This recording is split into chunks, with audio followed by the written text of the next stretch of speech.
Welcome to Flat Earth Debate, Uncut and After Show. I'm your host Nathan Oakley, and if you are new to this channel, or you've not done so already, then be sure to subscribe, hit the bell notification icon and join button if you'd like to become a Nathan Oakley 1980 channel member and keep up to date with the Flat Earth Debate.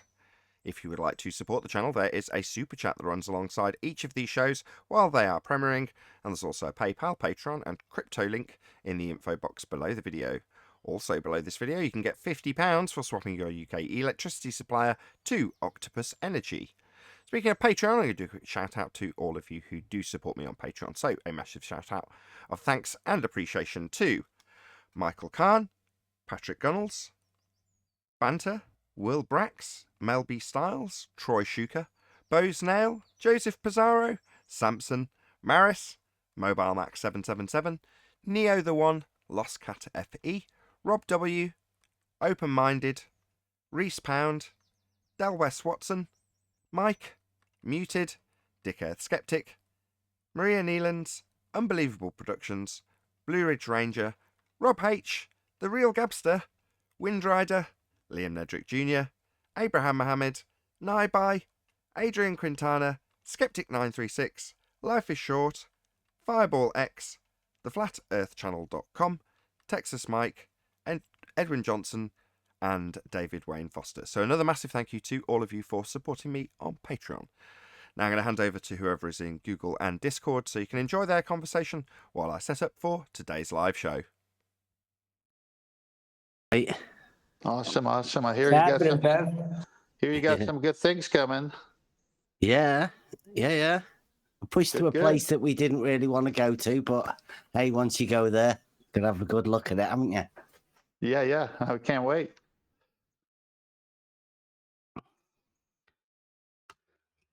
So what have you been told? I just saw the clip on the film, that the little advert for the film, and that flat side did that. Yeah, it's very good. It's brilliant. Was it Flatsoid who was there with you? Because it sounded like he was one of the participants on Discord. Yeah, he was in the Discord channel. Yeah, that's the beauty of it, because the people in the Discord channel have more say in what's going on than I do. I'm just a guy holding a stick. You know, I can't really do that much. Chocolate might not know what you're talking about. Can you just explain to Chocolate? Is Chocolate here? No, it's not here. Oh, I could have swore I just saw Chocolate join. Let's just rephrase that. Start again. Neil may not know what you're talking about. Can you tell him? Neil, okay. So, a bit ago, somebody sent us to a car park at somewhere. And as I was there, I noticed that a strange thing, you know, by looking out and having a P1000 and looking and being able to look, you see strange things. And I made a sort of a challenge to everyone that I could get my head under the horizon, and everybody could watch. So we've set it up that there is cameras on Discord. So there's one camera watching an auto level, you know, just sort of like a scenic view. On the auto level, there is another camera, a small old iPhone, because they've got a little tiny camera. So you can put that camera with a device and put that over the top of an auto level. So you're looking through the eye of an auto level through the scope. Then that device is on Discord, and it's in Discord, so it has its own channel. So it's showing everybody in the Discord channel what would be seen through an auto level. And I'm the rod guy. I just hold a rod, and everyone in the Discord can then see what's going on in the in through the auto level. In fact, they can see better than we can when we're out in the field, because you can't put your eye over the eyepiece anymore because it's got a camera there, and all you can see out in the field is a screen of a camera, which obviously is the light and whatever, it makes it really hard to see. So that once what we give is like an ability for everybody within the Discord to be on the surveying, be on the level, literally. Awesome. I've actually got your video on screen now. Let's just make it a bit bigger. And I think it's already queued up to the point where you're, quote, under the horizon. I know it's actually gone straight to the beginning of the video, so it's just presumably playing the highlights that you put at the beginning before the song. Right. Let's just have a look. Is it at the beginning? No, it is actually at that point. I'm just going to spin it back to 19 minutes, which is where I phoned you after you sent me this unreleased video. We're in the pre-show, so this won't. I'm not undercutting you, if you know what I mean. This is going to come out after you release it. Yeah, I'm not really that fussed anyway, you know. No, but I'm just saying, you know, this. Yeah. For the time being, this isn't being broadcast, but it is being recorded, and then by the time this goes out to an audience, you'll have released this, and it'll make contextually more sense because it's being discussed and it's on screen, so hence it's on screen. But I'm actually at the point where you're lifting your leg up, so I don't know if you want to explain from there, if you should bear that in mind what's on screen. Well, yeah, I was just told to stop and lift my leg up or something, so I literally did, and they all started laughing. So I couldn't really see what was going on. Flats up again. Go down a bit more. Go down. Yeah, you just can't go down a bit fucking more. You're like lying down on the sofa, yeah. Okay, Ben, you do this again. When you go down again, but use your camera towards the auto level. Show the camera towards the auto level when you try and go down. Right.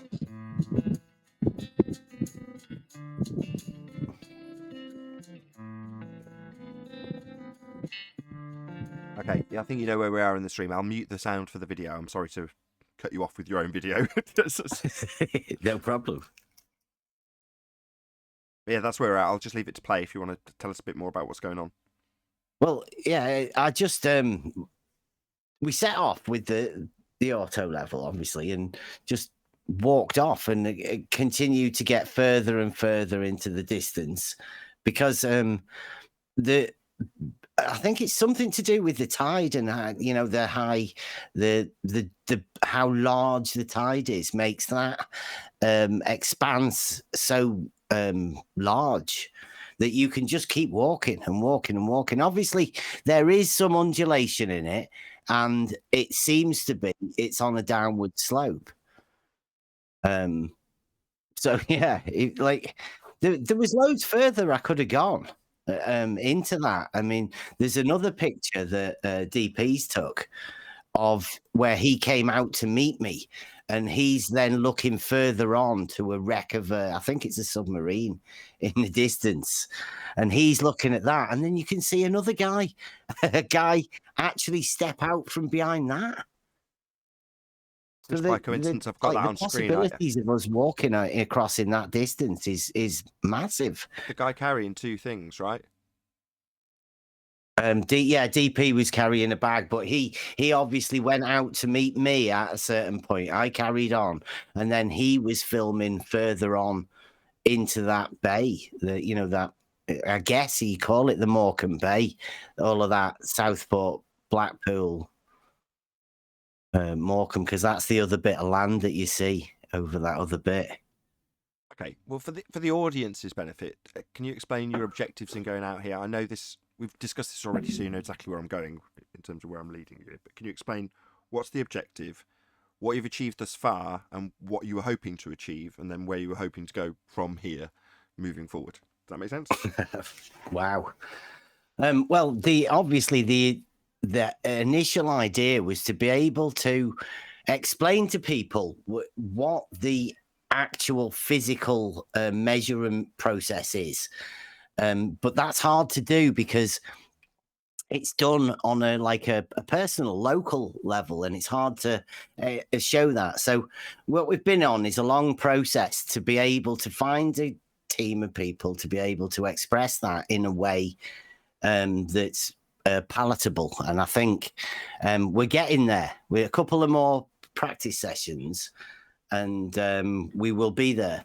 So initially, as like we always do, you have to start off with a baseline, and that first understanding is how that initial baseline is measured or how it's set, and exactly what it means, and how an auto level optically works within a certain parameter, and what happens after that.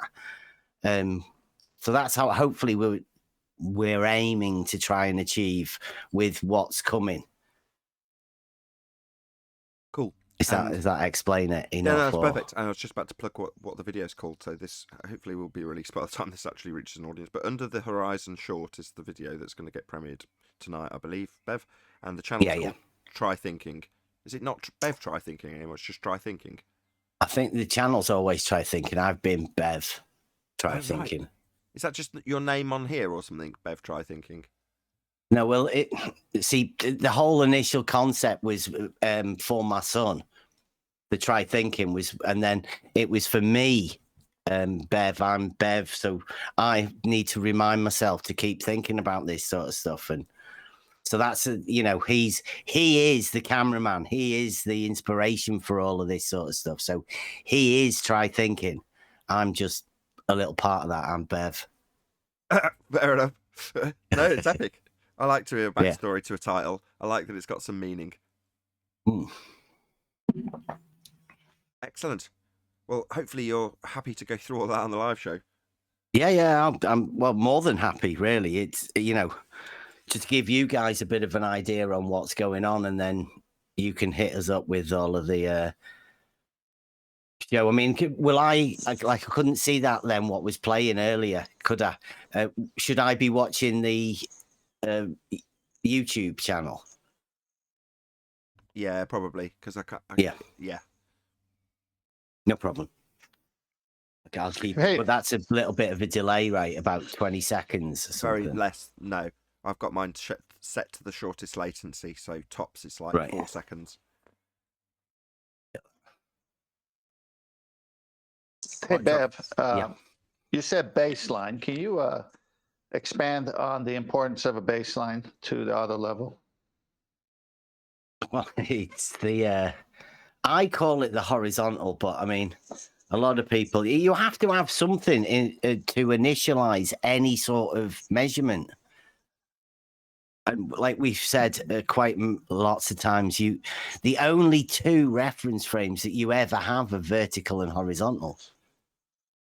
That's all everything is ever referenced to. So it's just establishing, really. I mean, the end goal of all of this will hopefully end up with a lesson in straight lines, and then we'll learn from straight lines to planes, and then what we can do from then on the way through. But you have to have a foundation of a solid baseline, and that baseline normally is a straight line. It has to be. That's why straight is or used to be called right. It's just correct. That's what it's all about. It's all about that rectilinear, the relationship of the perpendicular relationship. So, I've been sharing this concept through the instrument called the sextant. And in that usage of the sextant, you've got to achieve an angle to something celestial, whether the sun, the moon, or one of the 57 navigational stars.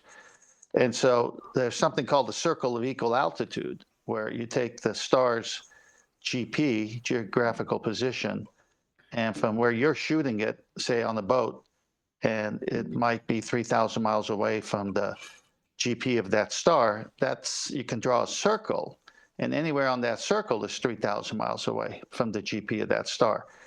And the only way you can get that angle is with a straight baseline, or else how do you achieve an angle without a vertex, if you know where I'm going? Mm-hmm.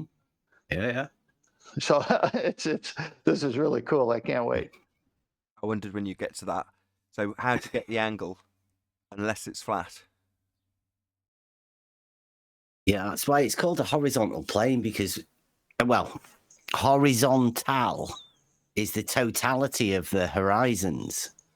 It's nice the way words are structured. So what that means is if you get it and you go all the way round in a circle, you can turn in a circle and it will be horizontal all the way round to end up at the same point. You won't ever end up higher or lower than you were at the beginning. It's horizontal. It's the totality of them. It's got to be a plane. Yeah. Well, Beautiful. it's not got to be. We can prove it. Well, you can't achieve an angle without a two straight lines meeting at a corner, creating a vertex for you to get the angle, right? Yeah, yeah. So how do they get angles to stars over the Earth if their surface, the baseline of the heliocentric model, is curving away from you at 3,000 miles away? That's quite. I mean, how many 8 inches per mile drops are there?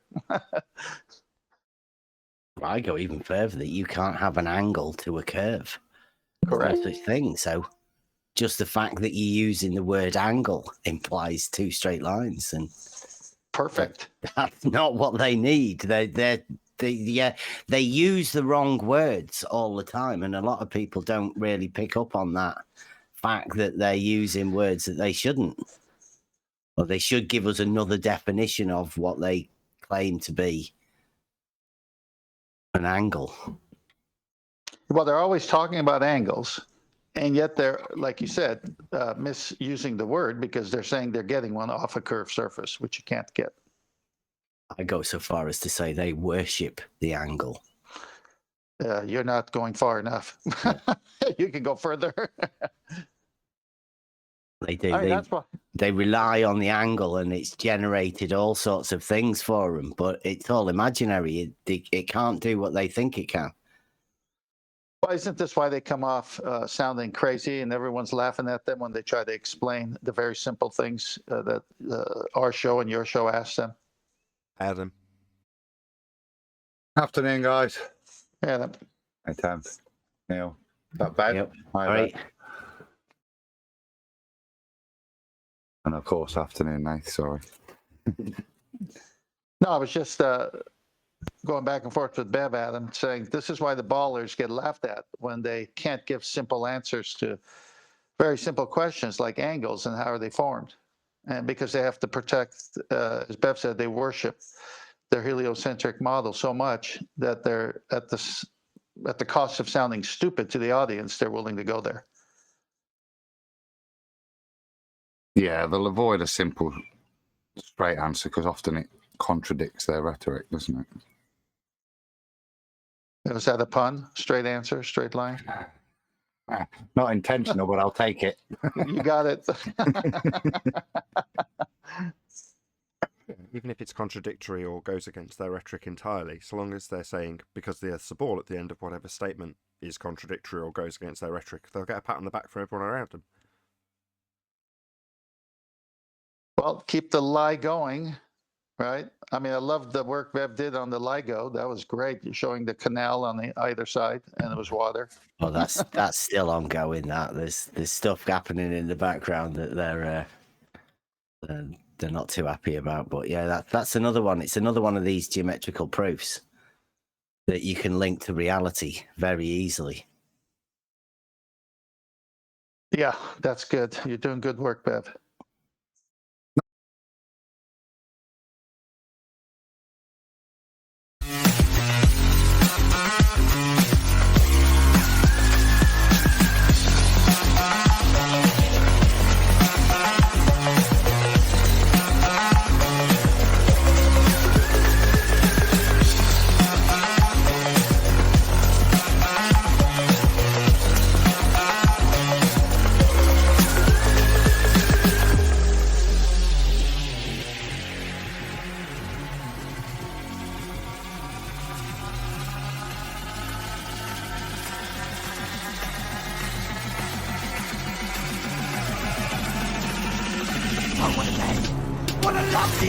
Welcome to Flat Earth Debate Live.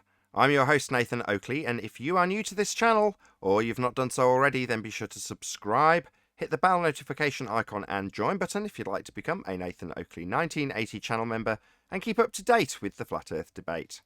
If you would like to support the channel, there is a super chat that runs alongside each of these shows while they are live, and there's also a PayPal, Patreon, and crypto link in the info box below the video. Also below this video, you can get £50 for swapping your UK electricity supplier to Octopus Energy. Most importantly, if you'd like to join the discussion, simply mute the page you are currently watching, then click the link in the info box below this video to join the panel and express your views on the nature of Earth. If you do join, please don't swear. If you do, you'll be ejected, and if you are, please don't try to rejoin the stream using sock accounts. You'll be warmly welcome back on the next stream. Please also share the show on social media. Sharing the show obviously increases the live audience, but this in turn increases the chances of a more diverse panel, so please share the show on Facebook and Twitter. One last time, if you're new to the channel or you've not done so already, then be sure to subscribe, hit the bell notification icon and join button to keep up to date with the Flat Earth debate. Now, we are joined by the Adam Meakin, 10th Man, Neil, Bev, and a whole bunch of people in Discord, so welcome one and all. Good morning, everyone. Good morning. Good morning. Morning, Creation Bear. Good morning, Ryan. Good to have you all. And we'll fairly swiftly make our way through housekeeping because Bev's got stuff to talk about, and we are going to talk about it in length. So, any evidence of a physical geometric spheroid horizon, formerly known as Earth curvature? Still waiting, but no evidence.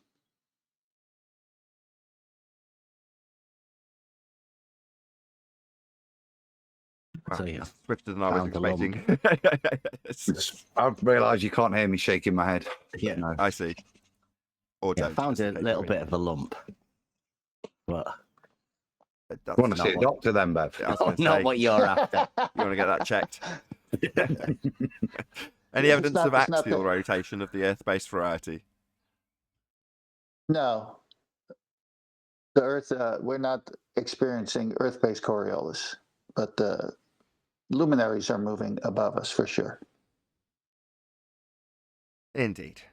If the Earth was a sphere rotating, then we'd have a deviation caused by the non-inertial reference frame turning underneath the inertial reference frame to cause not actual deflection at 15 degrees an hour, and we don't experience any natural drift in nature. It's merely asserted with gadgets and gizmos. Any evidence of the distance to the Sun? No, it's just a light in the sky, and there is no distance measurement to it. Darwin's late, and it's a lovely clear day, so we might have been able to make a number up. Probably about 3 Darwinian units, actually. It always was. Other than that, It always was 3 AU, or Arwinian units. It's the derivative of the standard astronomical unit at 1 AU, hence it's divisible perfectly. So you can calculate it then. Well, an Arwinian unit to the Sun. You Well, can why not? make The a few Globers assumptions. calculate everything. Yeah, with a few assumptions. Yeah, you need those. Well, let's talk about those. Any evidence of R, the Earth's radius, in its assumed format? Wouldn't you need a curved surface to have R? Yeah, you'd need to be on a ball to measure a ball. And we're not on a ball, so you can't measure a ball.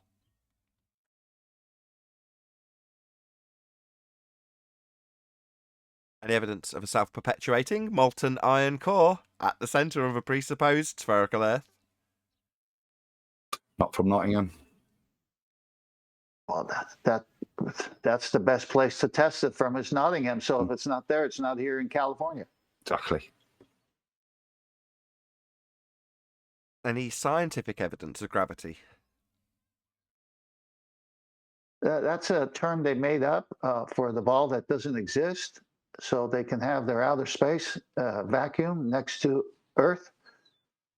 With the violation of the second law of thermodynamics, the gas would fill the available space, but it doesn't. But they say gravity keeps the atmosphere, which is an oxymoron. So yeah, they're messed up. Well, on that topic, any evidence you can have gas pressure without the necessary antecedent of a container to press upon? Without the container, there can be no pressure. Famous baller. Cats 2020 or 2019, is it? 19. 2019. No. I would say no. Wouldn't this be a great way for them to show gas pressure by gravity rather than a container? Have they ever done that? What, show a second law of thermodynamics violation? No. Yeah. So no. Gas behavior opposes gravity, doesn't it? It demonstrates the lack of any force. Gas doesn't go down, go boom, boom. Robert Ager did a video about Moonraker, and he was talking about the set designers and people like Kubrick and how Kubrick had tried to get the same set designer but couldn't, things like that. You know, he's a film analyst. So I left him a comment or a reply to someone else's reply, because he was actually replying to somebody in his own video, which is not unreasonable. And I said, why don't you review the moon landing? Also, I pointed out that obviously on a separate comment, not to him directly, but on his video, pointed out that the sky vacuum, I didn't mention that it's contextually the same as in his film, but the sky vacuum is a second law of thermodynamics violation. If the sky was a vacuum, the gas we breathe, which expands in all directions to fill the availability of volume, that would be space it has to fill, then we'd all be dead. Gas would have filled it. Sky is not a vacuum. Any single viable hypothesis from any of the fields of astronomy, cosmology, or astrophysics? No, they could only observe things and then make up more stuff. There's no way they could apply that field of pseudoscience to the scientific method. Hello, Arwin. Hello, guys. Hello, Chocolate. Hello, Arwin. That Oh, concludes- chocolate. Hey, Adam. Good morning. Hello. Right. Bit of mic discipline, as Quantum Eraser would say. That said, it's going to be fairly interactive, and that's kind of what's going to be encouraged, so I shouldn't have really said that. But Bev has been out and about. He's been on the plains, so to speak, and trying to get underneath the horizon. There's no other way to describe it. I've put a link to this particular video in the live stream chat, so it is members only chat, but you can still go and click that link and go and subscribe to Try Thinking channel. So click it, subscribe today. And Bev's going to hopefully talk us through a bit about what's going on in the video that I'm about to present to you as a live audience. So, Bev, hello. Hello. Good to have you, first of Good all. afternoon. Thank you. Thanks. Pleasure to be here. What do you want? A quick run through of how this video came about? Exactly. Okay. That's right, Well, Bev. I want an explanation of the title there you go. to start. I'm only short. As long as you need, there's no rush. I'm not clearing the So airways. a bit ago, somebody brought a spot close to Southport where we filmed the original Fata Morgana into our view, right? So we went there, and when I went there to take a few shots, we noticed that a strange thing happening when people walking out towards the beach. And when you because you have these P1000 cameras, luckily enough we've got one of those, you can zoom in and see some really weird things that I don't think people get to comprehend or whatever, because you're just seeing a picture on a camera, right? You're not actually getting an idea of how far away it is or anything, because these are fantastic cameras. So it came across that I saw somebody on the horizon in the distance, and I said to everybody else, I said, I bet I could get under that horizon. And so we tried. We've been working on a bit of thing on the Discord and how to present the all of these things, and we've been working on how to present the auto level. So it came be more of a test of how we can demonstrate to everybody else what we see when we're out there, and the concept of how far you could use these tools, and the difference between using them locally and why there's limits optically and what happens in the distance. So we just decided to try and have a bit of fun, and try and hopefully show people that what you see isn't necessarily what you think you see. because these cameras and these optical devices show strange things. Obviously, we are building up to do more. I mean, that was just the first one. We've got more tests to come and more things. But I mean, it mainly is to show an interactive way that you can put somebody else who wouldn't normally have the chance of seeing these sort of things in the driving seat, if you will, with a good view, and being able to have a conversation at the same time. That's what this is a showcase of, this short one. Yeah, I can't see you. Can you not? Even your If I get down low, you I can see. You can't see him. If I get down low, I can see your stick. That's it. Wow. Really? your measuring rod is almost underneath the crosshair. Yeah. 5 meters. Yes, that Yeah, really, I can't even see you. 10, maybe about 800 meters or something. I don't know exactly. Hey! Try leveling. How much further should I go? Keep going, keep going, mate. Just keep going, mate. Just be careful that you don't go too deep. Just how you're don't going to go, drown. don't go any further than that. Fucking hell. There's not much further I can go, but I want to get like as far as we can, really. Can you like lift your leg up? See, this water's coming in. Dad, can you turn around this way, face this way, yeah? And sort of lift your leg up a bit or do something with your feet. Look how crazy the stick gets when he holds it sideways. Hey! There you go. See that? So it's up to your hip. Hey! Oh, that's brilliant. Really, you getting To the that? other side. Hey! Hey! Have him test the stick horizontal. Like, oh, But yeah, make sure it's. I'll just mute the sound on this. So obviously you're aware of where we are in the video, Bev. That's for context. That's Bev. So what you're looking at is Bev lifting his leg up. So do you want to just explain? Sorry, Bev. I'll close my mic. No, that's good. Don't mention the war. I assume there's a small little hump there in the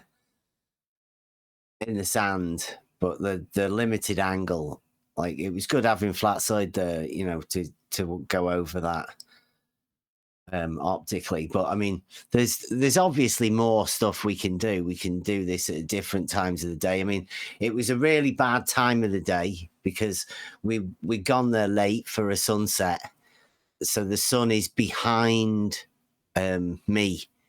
So you're looking into the sun, which obviously doesn't make the best for reading measurements or anything like that. So next time we go, we'll do it in a different time of the day. Again, for context, you probably got a pretty good idea from an audience perspective how high the cameras are on this pretty flat area that you're shooting across. But you're about, you guessed about 1K. Obviously, you're not taking a measuring wheel with you, but at a guess, you're about 1,000 meters. Would you say? Yeah, it's something. I mean, it could be more, could be less, but I'd say around that. It took me a long time to walk it. I know that for sure. Right, but what I'm saying is you're not like massively out beyond the limitations of a Fundy begging the question, proof of nothing, perspective hijacking Earth curve calculator that would remove half your body. Is what I'm saying. You're not a massive distance to induce. No. Suspect. Oh no, not at all. Like you could. I initially, like I said, we went there for different reasons initially to that place, and somebody had pointed a picture of, like this is where eye level is over the other side of at Blackpool, and I thought that was a bit ridiculous. So that's initially when we went there to see that, but. To know how much things compress and what happens even at that sort of a distance, to then assume that 10K further off in the distance, you could just point your finger and go there. Well, that's where your eye level is, it's ridiculous the amount of compression that happens. And at that limited angle, stuff just disappears. Like you say, shit shrinks, and then it just disappears. That's weird, Bev. It sounds like you're talking about optics. Yeah, it is. That's I weird, never because wanted that's to been our talk about argument optics. all these years, right? But now we're being told by these guys that it's optics. Isn't that funny? Here we are in 2021. Amazing. Yeah, I never wanted to be drawn into the optics because I thought it's an initial non-argument. It's something that just gets rode around and different people's ideas and stuff. But this gets you can see with this initially was that the horizontal crosshair didn't move. But that's because the horizontal crosshair in the auto level is about an inch, if that, away from the camera lens within the device, within the auto level. That's all it is. It's just a little line on a piece of plastic. It's not the horizontal plane that you see that goes out infinitely forever. That horizontal plane obviously changes over the optics change everything. But that's why it has a limit. The auto level has a limit of it, so yeah, that's what we did. All it is a camera on the back of the auto level. I'm looking at what you're playing now. So the one in the middle, the sort of grayed out one, that is the camera looking through the auto level. The other one's just the camera looking at us, and then you've got the P1000. We didn't go that well prepared. It was a bit, it was a bit of on the spur of a moment. We didn't put charges on the phones. Discord has a bit of a tendency to kick people out, and when it kicks the phone out that's on the auto level, it freezes the screen. So there's a few little problems that we were working out. But the main one was to see whether all of the Wi-Fi signals would work, whether we could piggyback one phone on another and see whether it'd still work when I went out. And it did. It seemed to work quite well with the communication. Okay, I'm just going to interject at this point and say, what you're seeing on screen now is the participation that Bev sort of gathered up via his Discord server. So this was you can't get an impression of it really unless I actually just play out the video, and obviously we want to talk about it rather than just play the video out. I have put a link to this did I put a link to something else because this isn't released yet? I don't know. I've put a link to Bev's channel for certain in the live stream chat, as I said earlier, but I've also put a link just now to the server. So what made this more interesting to me was the participation. It reminded me of, you may not remember this, Bev, but many years ago I did Tracking the Sun on a Flat Earth Live, and there was a lot of participation, but it was through much more crude means. And as much as you're saying, yeah, you've got your faults with Discord, by comparison, this is far more slick because of Discord. Me speaking praises of Discord, but the kind of participation. In other words, if you're sat there watching this show now and you just went, oh, I'd quite like to get involved somehow, but I literally don't want to move an inch, you could. You click on that link to Bev's Discord server and you can participate and actually get involved in what's going on here. And a lot of the audience, Flatsoid, for example, if you could tell us a bit more about Flatsoid's participation, just so I can pass the ball back over to you, Bev, because I've plugged you a little bit. But yeah, check out Bev's Discord server, the link's in the live stream chat. But yeah, tell us a bit about Flatsoid's participation, which you mentioned earlier. Well, yeah, obviously we have, it's a Discord server that's open to everybody, and well, let's say everybody. There's some unwanted people that we don't allow in, but anybody can come in and get involved in it. And so obviously we've got the usual guys that we've been setting this up with, but Flatsoid was particularly interested in it because this is the sort of stuff he does with optics and things in the distance. And this is I don't know how far the biggest scale of the optics test that anybody's ever done so far. But this definitely gives us the chance to have what I would say is a really accessible sort of flat surface. But I mean, it looks like I'm sloping away, but not that you'd tell because it's such a slow angle. But it's definitely there. And like Flatsoids is dealing away with the diminishing angle, and if you actually get a chance to watch what's happening here and where that angle is and where you're sort of narrowing into. Obviously, next time we'll try and get it a bit more centered. We'll try and walk a straight line so you can see that line diminishing and what happens into the distance. Hopefully, you know, in the plans for the new stuff that we've got, if we can keep walking in a straight line, then obviously you would be able to fast forward it and slow it down. You get a bit more of a view of it. But yeah, it's good having other people there with other ideas that, you know, they can give you ideas for what to do next time. Indeed, it's the hive mind at work, isn't it? But you can really get an idea of that I got an idea watching this when I was, you know, excitedly calling you, going, what? Explain this to me. You're going under the horizon. My reaction was the same as chocolates. Was it chocolates or Adams? Yeah. Chocolates. Perfect stuff. Anybody want to add 2 pennyworth to what Bev's showing here? This is just rough stuff, by the way, as Bev's kind of alluding to. That's one of my questions, because I didn't want to be offensive and say, you know, the raw material is obviously excellent stuff.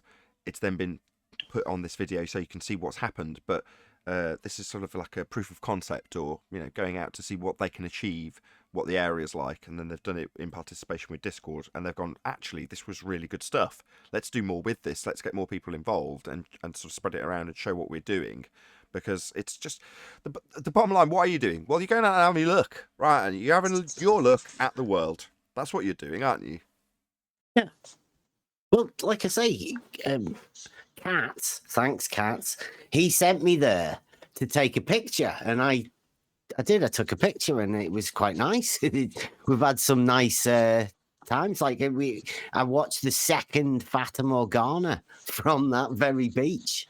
So as far as I know, I've filmed, or I've been there when it's been filmed, the 2 only full sunset Fata Morganas from that beach there. I mean, I wouldn't have been there for the second one if it hadn't have been for Cats.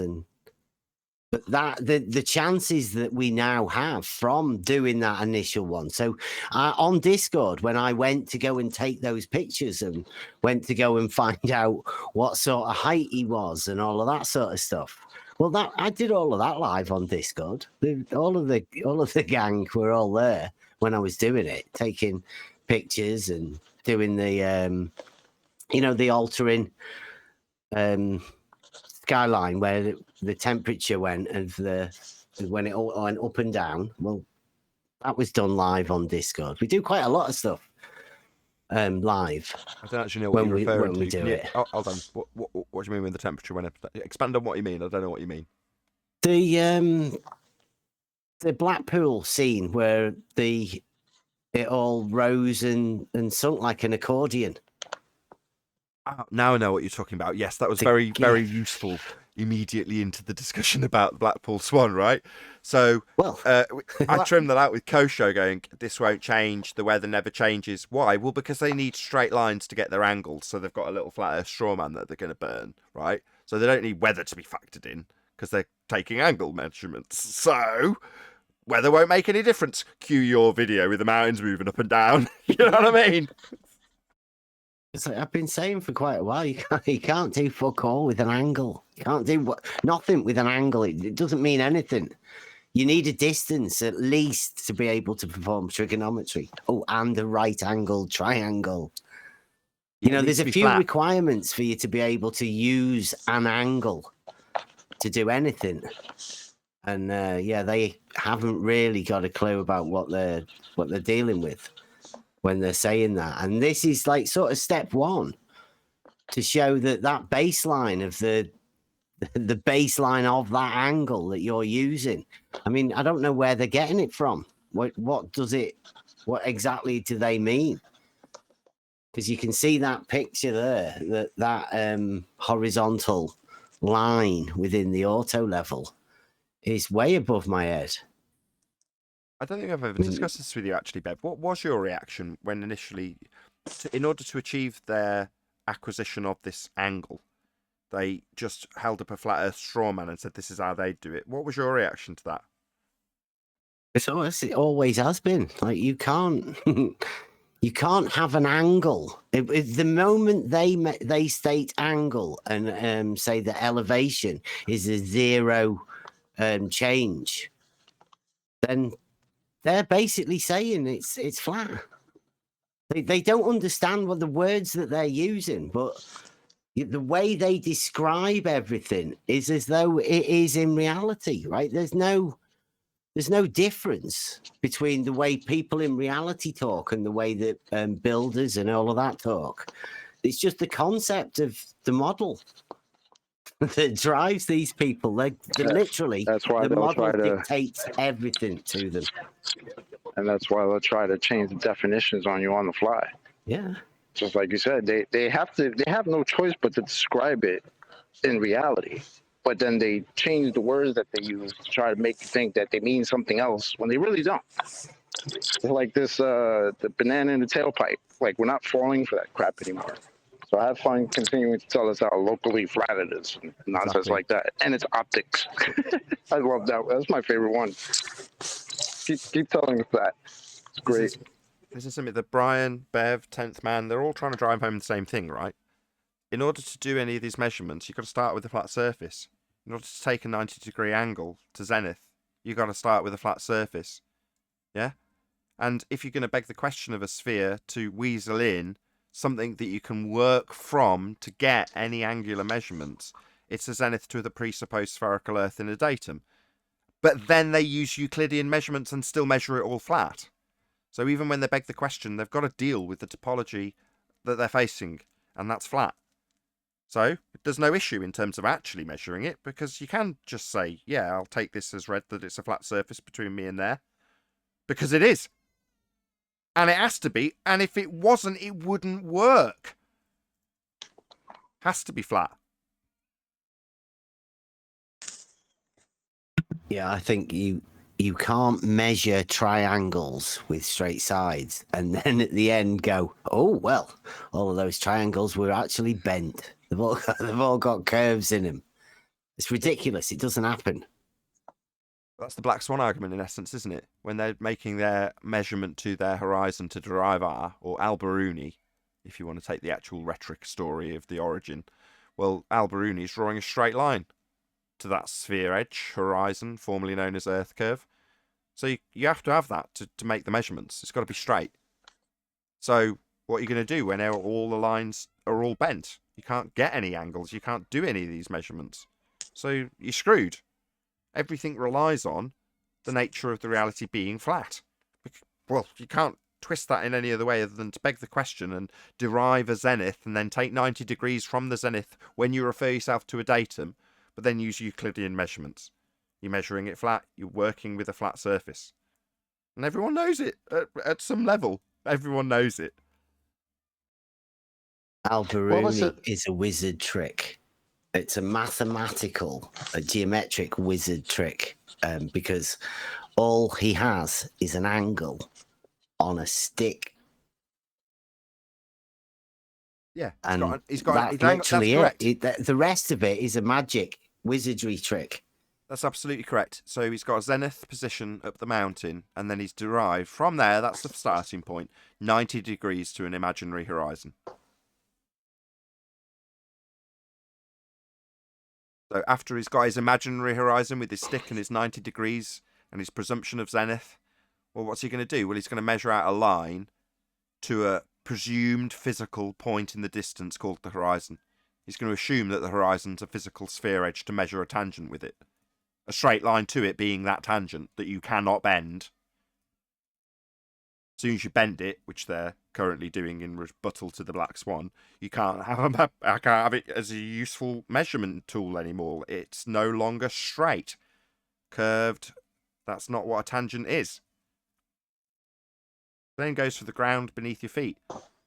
Yes, they get around it by measuring zeniths and presupposing tangents 90 degrees, and yeah, they can get around it, but they're still going to be measuring it flat. That's the bottom line, isn't it? Same with the navigation of the stars, as 10th Man points out on the pre-show so often. I got to bring in here Tim Osman's quote about Earth curve. What are they now saying about Earth curve? Nobody claims the horizon is Earth curve. Yeah, and now what you see here from the beginning to now is true research. Okay, we get labeled flat earthers and people make fun of us and all this stuff, but you can see to the extent that Bev and his crew and all the people on Discord went to. Okay, so what are they showing here? They're actually doing something. It's not a bunch of idiots who think the earth is flat. They're actually doing something and saying, look at what we're doing here. There's compression, there's Rayleigh criteria, there's weather effects, there's all kinds of things that can affect your optics. The ballers don't do that. They always said it was Earth curve, Earth curve, Earth curve. Now they're saying, well, we never said it was Earth curve. Embarrassing for them. Nobody claims the horizon is Can I have a Earth curve. citation for that, please? Yeah, their response to the Black Swan is nobody claims the horizon is Earth curve. We can't see physical geometry. The horizon that's geometric only exists in the maths. Those are their responses, because the horizon's not a physical location, as clearly being depicted in this particular presentation on screen right now.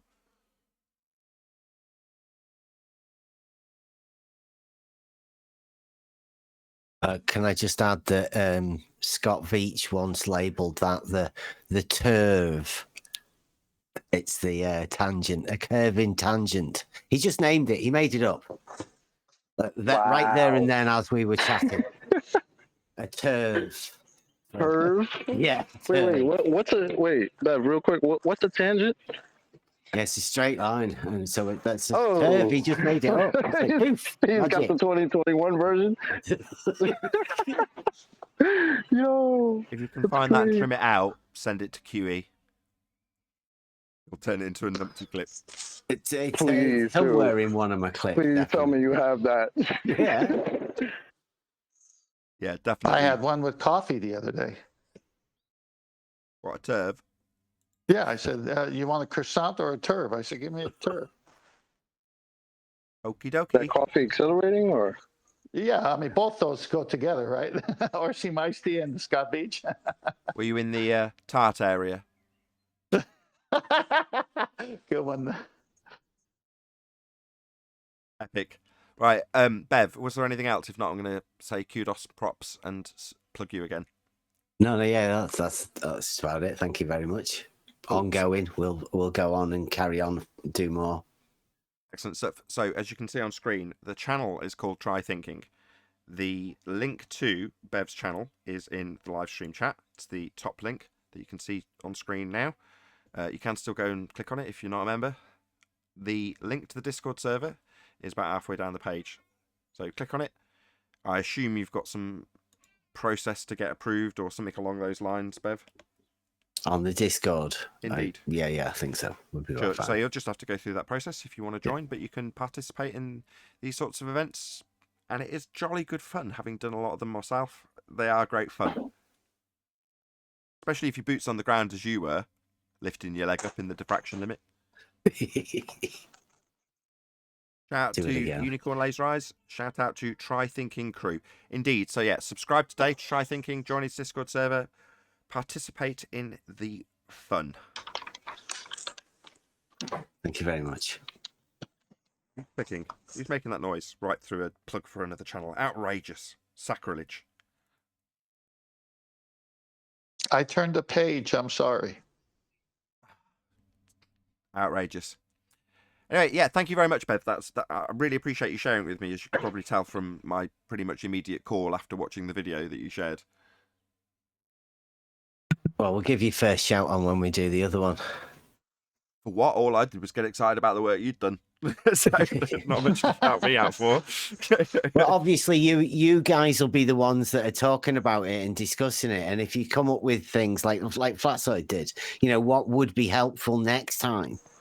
If you come up with anything like that, I mean, we're always open for, trying to fit stuff in. But basically, next time we'll be doing it a bit more professionally, trying to get the sighting on the crosshairs so you can see that a bit better for distance, and then trying to keep in a straight line and and measuring it, because I should have took the measuring wheel. I didn't. When you say a bit more That was, professional, we took in bar, tent with a band, stuff like that. Observation stations with telescope setup. Anything like that? No, not that. Not Well, that I mean, level of professional. it'd be nice to get an infrared camera there, wouldn't it? Oh to my see god! I what, keep to see forgetting what to happens shout. with that as well. Get the lot on it. I mean, why not? Right. Have you all seen the P900 and P1000 Cool Pics channel video? Absolutely. Right. I'd like to talk about that next. Yeah. I've got it in the intro. P900 Kill Pics, shout out. Was it in the intro to that video? Yeah, and the bit where it says you can't see too far. Your model dictates that you never see too far, Buster. Yeah, that's Sandra's pics. Okay. Whereabouts? 1 minute something, presumably. It's the one where they took a picture from Blackpool Beach, about 2 foot off the water, or maybe even inches off the water. It was on the floor. You can see it. They get the Isle of Man. I'll see if I can dig out Sandra's video from her channel. So, can you talk to me yourself just while I dig out Sandra's original video? Of the original one of the Isle of Man from Blackpool Beach. Yes, the one that came out about a week ago. May have been something like 2 years ago. It's quite an old one. No. Oh no, I think they redid it.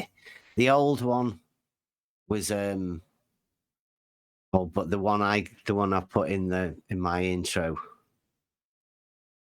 is that, and the shrinking sun in the distance. That's one of their pictures. Some of the best pics around that. They've got the infrared now as well. Infrared P1000.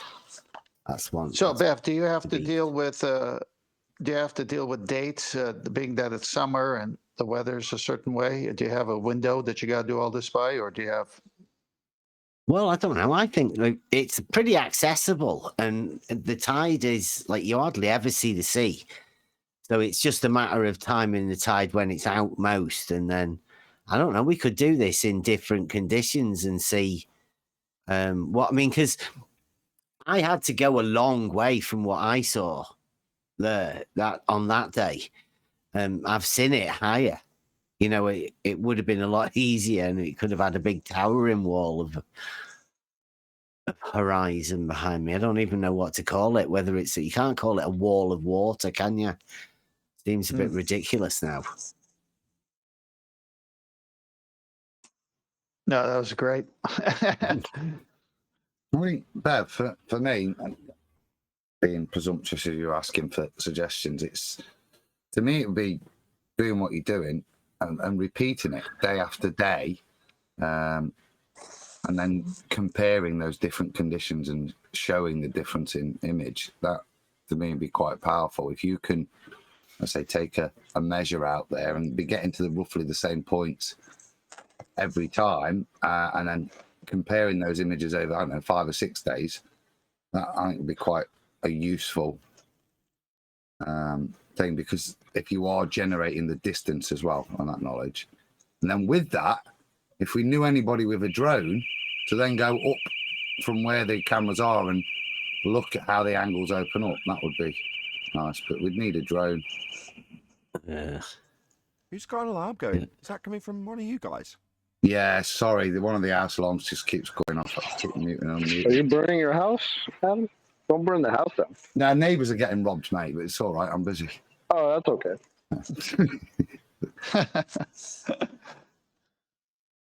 Okay, so I've got it's from her more popular channel, which is called P900 Cool Pics.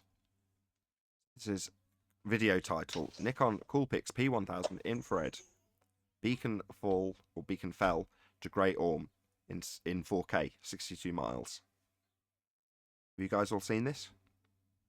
Yeah, Sandra's stuff. Beacon Fell is just behind Blackpool, so that would be the big hill behind Blackpool as I'm looking, and Great Orme is across the way to Wales.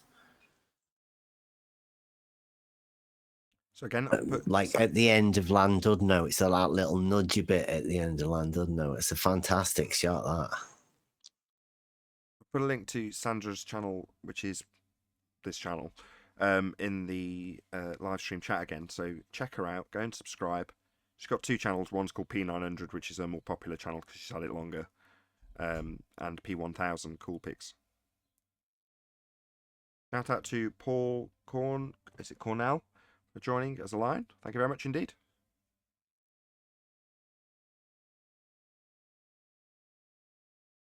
There's some mad distances you can get with the P1000. It's really, now that a few people have got them and it's swung around, obviously COVID's now pretty much out of the way, people can be out there doing this stuff. But when people were acquiring them, sort of 2018, 2019, obviously then they get into grips with them and there's only so many opportunities to get out there and use them. But now here, it's like hot, clear, people are out there with their cameras and there's a better quality of camera on the block. And it is the P1000, and they are mad images that it produces too. Yeah, that infrared, it's a dodgy process, but I mean, that is strapped onto a P1000 with an infrared. It's an unbelievable piece of kit. Is it the same process as with the P900, i.e. you've got to basically fully modify the camera? I think they don't want you doing it, so it's a bit of a dodgy process. You stand a chance of losing your camera, giving somebody to do the process, so it, That's what I understood. So I was reading some of the comments on this particular video to Sandra, and the kind of praise she was getting was presumably because there's a certain amount of dodge in just getting the camera fiddled with so it can do this in the first place. And this is not a cheap camera, so you just send it off to someone else. Yeah, take it to pieces, this finely tuned, delicate optical instrument, and fiddle with it so it does this. Yeah. I think you have to presumably desolder a chip that's not meant to be desoldered, or Right. something like that. That's the way it was explained to me. It's sort of, they've learned their mistakes for doing the P900 because that's quite easy, I think. The P900 relative to the P1000, they sort of made it harder.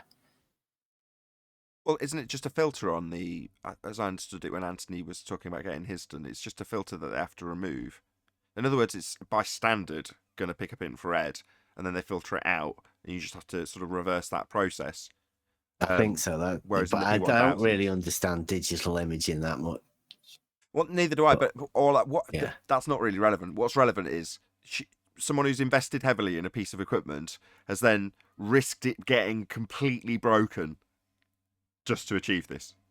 But you see, my lad's got a P1000 and I've showed him these pictures and I said, do you want, and he went, yeah. I went, it's dodgy. He went, I don't care. Like when you see the actual infrared and what you can see in normal, like that way showing right now, it's what it looks like in normal, but then you switch the infrared on and it's all there. It's amazing. Especially Are for you presenting distance. that? Did you link that? Where could I see that? Where can you see what? You asking me to? Oh, I'm just asking. Is he showing something like the infrared he's talking about? Yeah, I'm showing working, it I'm not really sure. yes, to the live audience. All right, thank you. And just because I'll take it as a plug, where you can see this is on P900 Cool Pics channel. Subscribe today. Link in the live stream chat. Yeah, the title of this video is Nikon Cool Pics P1000 Infrared Beacon Fell 2 Great Orme in 4K 62 miles. Catchy title there, Sandra.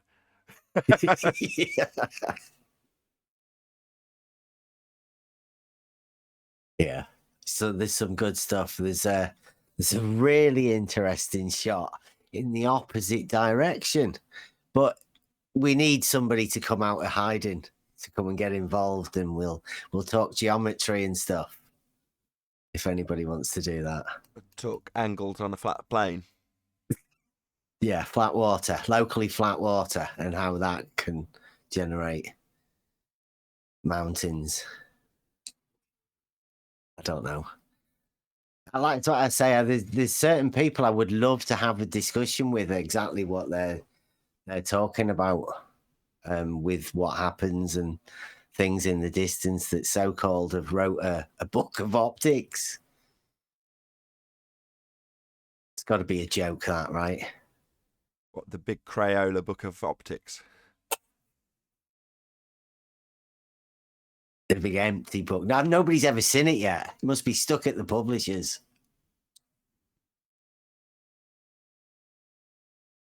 Yeah, a lot of good stuff going on at the moment. Thanks to people who are out with their boots on the ground, which is people like Bev and Sandra. Just in this instance, I'm not ignoring everybody else. Don't type bloody me with comments. Well, this person, they're doing loads. Yeah, I know. Yeah, it's just out there taking pictures, you know. Like Adam says, it'd be good if people have got a drone. They want to come and get involved with. There was actually, when we were out there that day, there was a guy with a really fancy drone, and it looked like he had a film crew with him. So we might have ended up being on that. And yeah, that was a really, really fancy drone. It must be a good spot for people to go out, you know, because it's flat.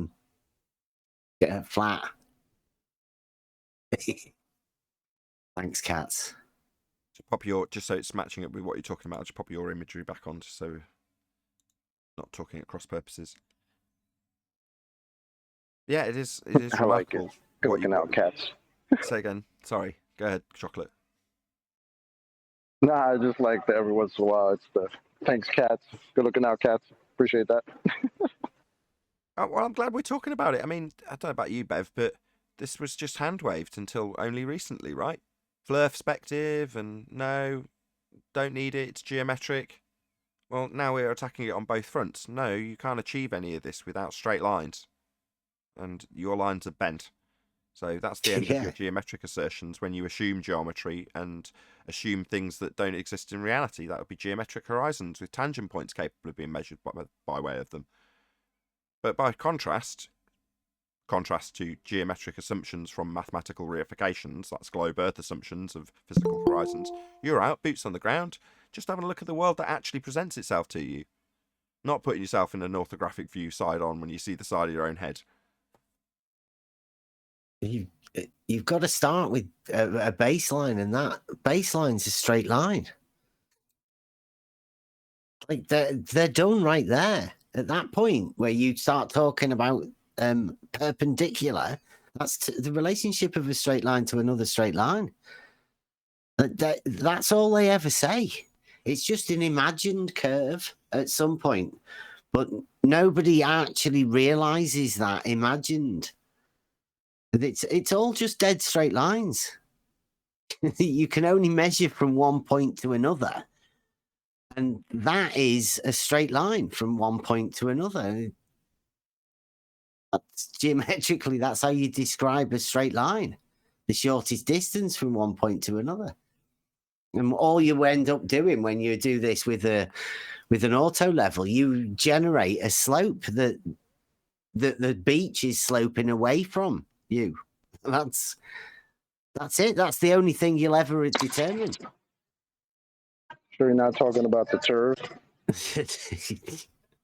Well, like the moment you mention that, you're giving them the shape underneath. It's just a straight line. But the moment you say the T word, you're generating a circle underneath it because that's what's needed. If there's no circle, it's just a straight line. That's where they live. They live in presupposition, brother. Yeah. Well, they used to live in presupposition. Now they live in paradox. It's worse now since 2020. That's why now none of them can ever say anything because they know there's somebody out there on their side who has a contradictory approach to it. They can never take a position, and especially not the reality position, because that's going to be flat Earth. Hey, Anthony.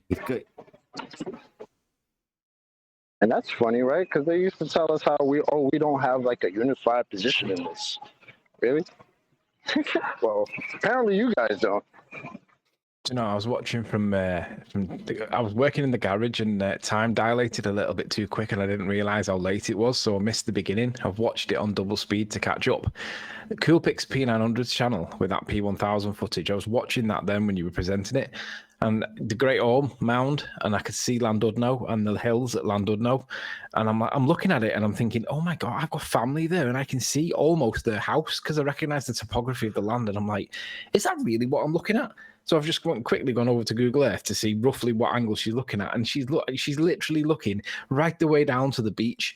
It's like, where's the curve there, guys? There is no, but they won't know what I know because I recognise the topography of the land, and I can see almost my family's home, and I'm like, wow, that's pretty cool. Shout outs to Cassandra for that footage. Had you not seen this? No. Just flooded Since the I've got my video with channel loads of and pictures taken off me, she was on my old channel, but she's not on my new one, so I've re-added her. Oh, okay. I said she's uploaded an absolute metric butt ton of videos on the sun. So when I went to look for this is buried in her channel now, which is a crying shame. Not that I don't appreciate your sun videos. Get it to make a playlist. It's funny because, like, when you were mocking like how ballers would call like perspective, and Chocolate's right. It's the opposite way around now. They're actually calling out the stuff that we were calling out years ago as perspective, and we're saying, well, where is that in the maths? And of course, it's not in their curve maths, is it? But if it was in their curve maths, then there would be no curve because they're compensating for the curve if they put it in. Hence the reason why they'll never put it in.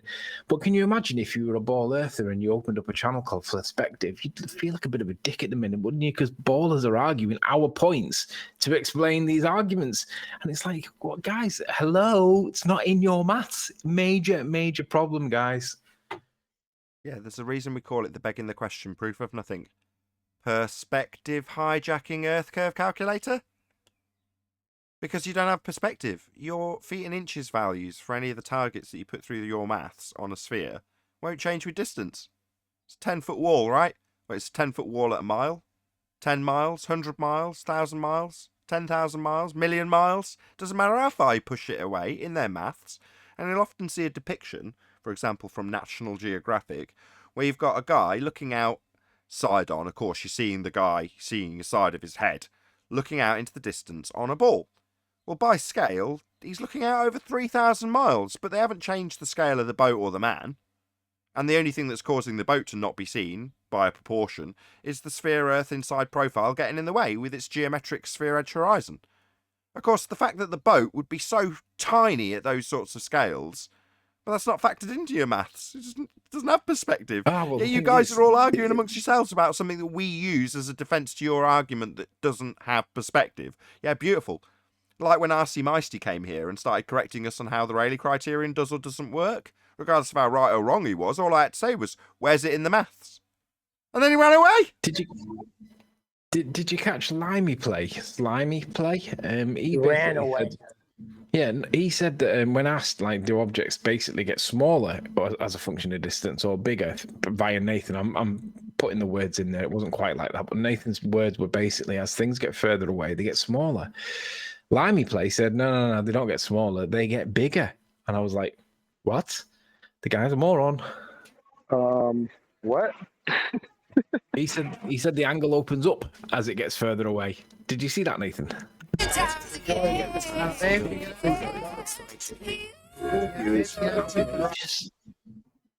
What on earth was that? Sorry, me playing an advert. I'll just cue it up rather than trying to just play it immediately. Yeah, I mean, to argue that, I mean, we've said for ages, like, how far away is the mountain? How big's the 10-foot wall when it's 3 miles away? Because it's not 10 foot anymore, is it? It's an angle. It's small, and it's getting pretty small at 3 miles away. You're not going to see it. But they still say, well, it's 10 foot. It's like, no, it isn't. It's 10 foot at 3 miles. Joshua, yeah. Remember that? Shout out retracted. Shout out retracted, baby. Okay, I'll play it. If you guys, hold on 1 second, so you can just mute for a sec. From the viewer's relative position. However, the viewer is far enough away that with the current lens view they are using, and again, this could be their eye or even a camera that can't zoom in far enough. So with this current lens and the current lighting conditions, they are unable to distinguish the area of view here with this area here. Or we could say that they cannot resolve this entire area here. So to them, it looks like the ship has gone over the curve already because they cannot separate that part of the ship from the water in front of it. Unreal. Essentially detailing how you can't resolve the difference between the angle at the bottom of the boat and the angle to the sea, therefore you can't distinguish between the two, and according to him in his words, looks like it's gone over the curve. Well, the depiction doesn't have any curve. You're just depicting the angular limitation in this view, which is Flatsoid's image. So that's the hijacking of perspective then. He's detailed, literally detailed, the hijacking of perspective. That was a baller, Adam, yeah. It was a guy called Limey Play, which we all call him Slimy Play, because obviously he's playing his name. But yeah, that's what he said. Like, well done. Welcome to Flat Earth, dude. He doesn't realise what he's saying. I want to play it once more. From the viewer's relative position. However, the viewer is far enough away that with the current lens view they are using, and again, this could be their eye or even a camera that can't zoom in far enough. So with this current lens and the current lighting conditions, they are unable to distinguish the area of view here with this area here. Or we could say that they cannot resolve this entire area here. So to them, it looks like the ship has gone over the curve already because they cannot separate that part of the ship from the water in front of it. Entire area here. So to them, it looks like the ship has gone over the curve already because they cannot separate that part of the ship from the water in front of it. Yeah, here. So to them, it looks like the ship has gone over the curve already because they cannot separate that part of the ship from the water in front of it. Wow, buddy. Welcome to Flat Earth, my friends. Snacks are in the back. Bathrooms to the left. DJ's playing requests. And smoke them if you got them. That's a wrap. Shout out to Unitox Femu. Gives me a fist bump for £2. Thank you very much indeed, Unitox Femu. Really appreciate the support. Not going to lie. Thank you very much. Hey, Nathan. Hello. Hey, this is Red Man. I like to give a shout out to Buster and his music. Just want to put that out there. I didn't hear you shouted out. Do it once more. Buster. That's the music that plays in the videos. Sorry. Okay. Cool. Do it again. No. What I was gonna say was the music that plays in Bev's videos. I'm just shouting out Buster. Awesome job. Keep it going. Perfect. With that, though, I am going to say a huge, massive, enormous thank you, first and foremost, to all of you tuned in live on Nathan Oakley 1980. If you are watching this on either Nathan Oakley 1980 or Nathan Oakley premiering streams, then stay tuned, as there will be an after show to follow. You can also get £50 for swapping your UK electricity supplier to Octopus Energy, link in the info box below this video. I've been Nathan Oakley. Once again, stay tuned if you're watching on either premiering stream, and I'll see you all in the next video.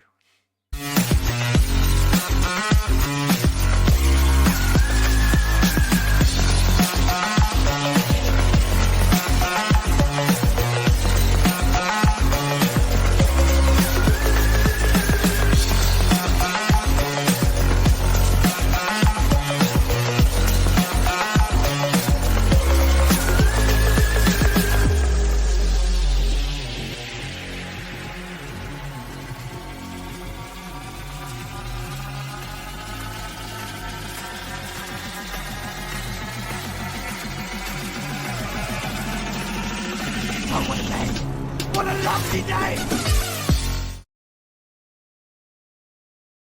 Probably just gonna back out quickly. This is very smart of him. So you've not been sacked, Alvin? No, I haven't been sacked. We think Just to go back real quick. Somebody should splice that video with that guy, that slime guy you just played. Him, and then right after that, Unorthodox saying, "Oh, I don't see I see the camera not being able to resolve the boat." Like we need those little kind of spliced together. Oh, when you got I think Nathan's got that clip spliced. But these are the clips that we need, and we need John on it as well, because John does the dirty job that nobody can be bothered doing, because there's that much bullshittery on their side that it's everywhere. But I mean, John does it, so kudos to John for doing that, picking out all the sentences that they contradict themselves with. I could not be bothered doing that. That's not contradict. I'm lost as to what that was about. That's just so strange.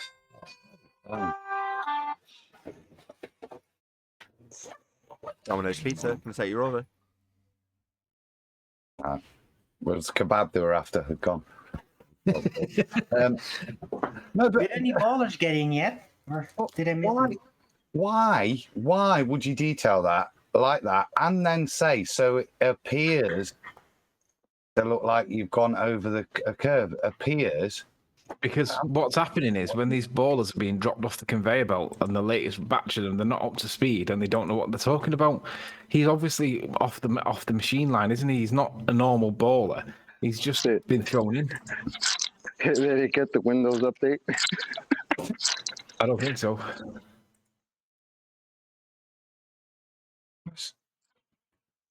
He's that was a nice detailing. description, and anyway, so thanks. And Yeah, it's detailing how it works with diffraction limits. What I don't get though is how does he not realise that he's just basically won our argument for us and not realise he's shot himself in the foot?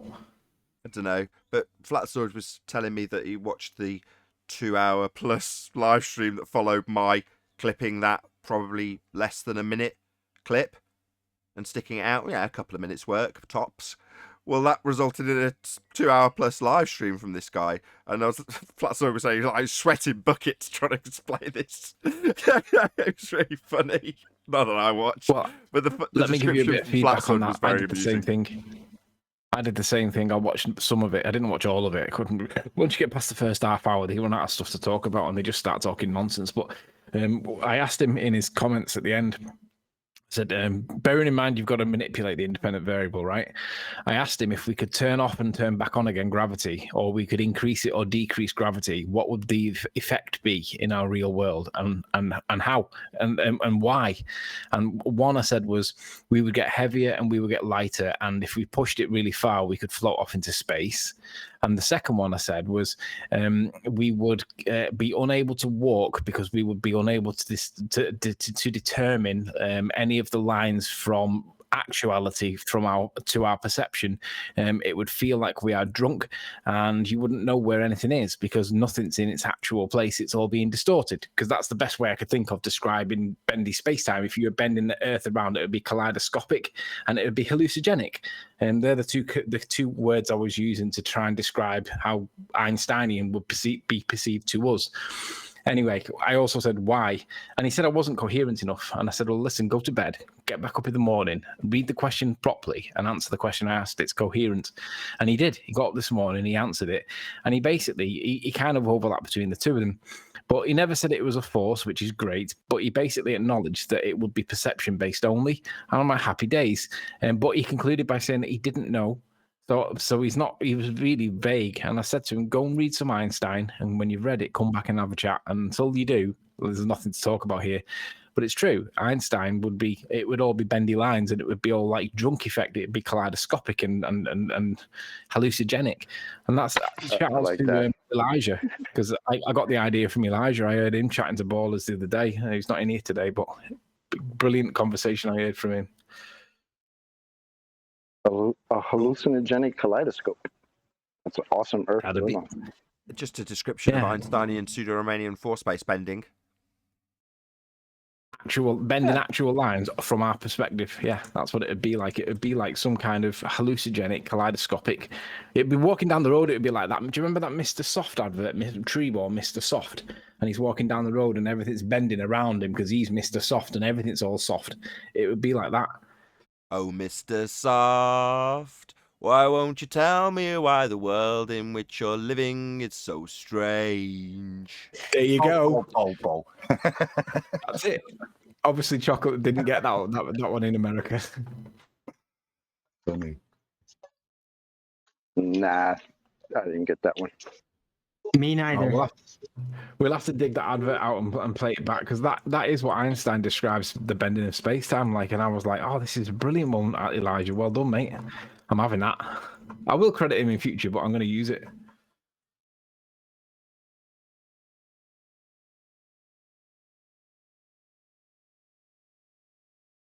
I also got wind of Ranty's latest video. Has anybody seen Ranty's latest video attacking Bob? I was hoping somebody else would have to watch it, so I didn't have to click the watch it video thing. So can you give us a rundown and that'll do? I'll say I have watched it. About Basically, Bob is telling Zep Tepe, that troll on their side, that Ranty was never a member of FE Core, and that Ranty never had any access to any of the inside material or whatever. That's a complete and utter lie. Ranty was a member of FE Core, and he had the same access as what me and Nathan did. And Bob's completely and utterly lying, and Ranty's calling it out. And I'm sat there watching it, and I'm thinking, Ranty's fucking right. Bob is fucking lying. Who cares? So on that one, after our discussion yesterday about making this personal, you're going to talk about the membership status of somebody in FE Core. Oh my god. Super important, Nathan. This is all life and death situation. This is so important.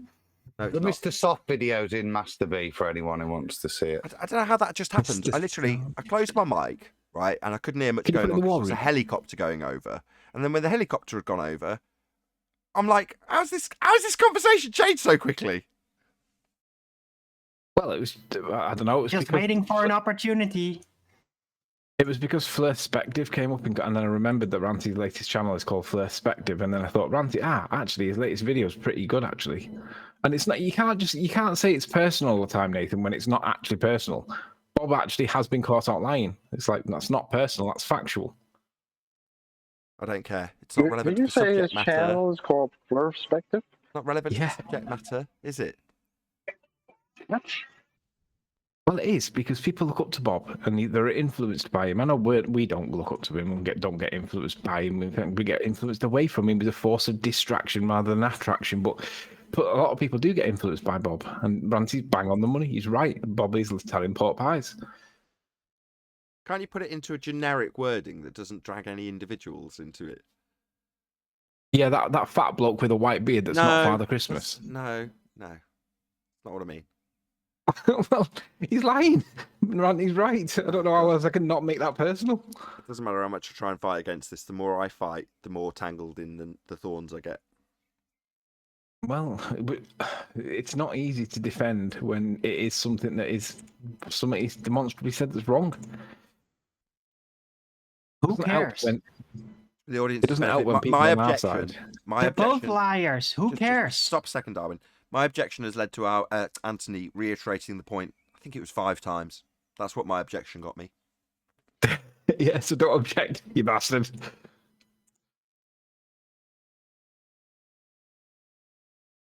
He might have been 4 actually, but there we go.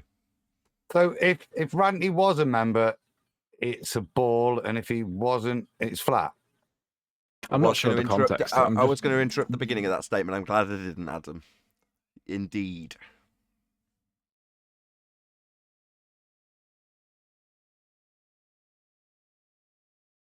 Don't let this cause a... This is Anthony's protest now, isn't it? Let there be dead air is his attitude then. Oh, screw you then. Let there be dead air. Can't have it both ways, Nathan. No, I just wanted it to be this will be the 5th time, guaranteed. Not on the live show that Ranty was correct. Bob was lying. About membership status. Woohoo! I see. Well, Bob's lied a lot, even in the face of situations with me.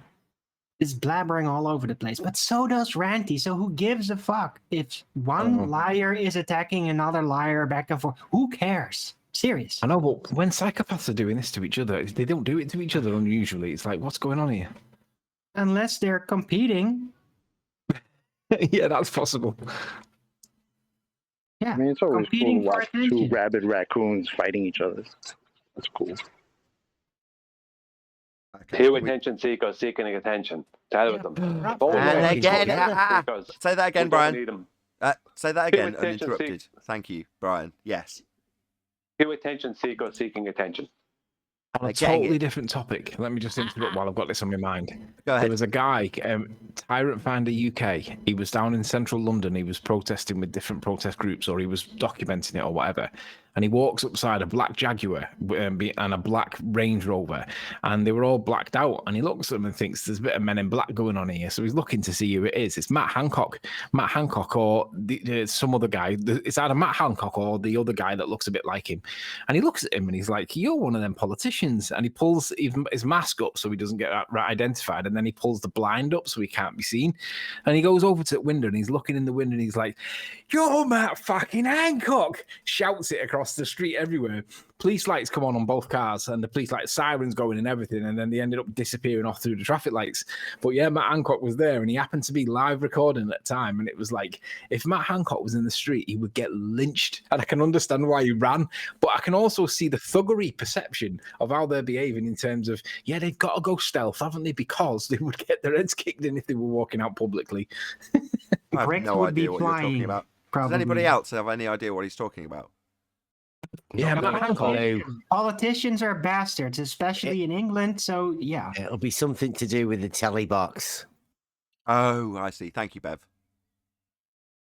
So you don't know who Matt Hancock is? No. He's got a very unfortunate name.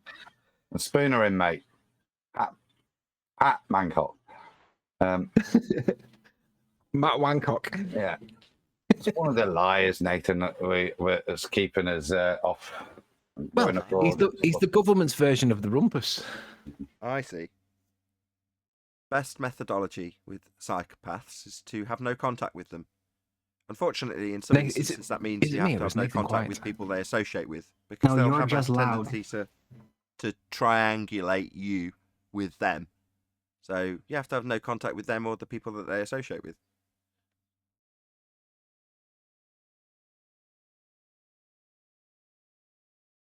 How dare you, Arvin? How dare you I are win? loud.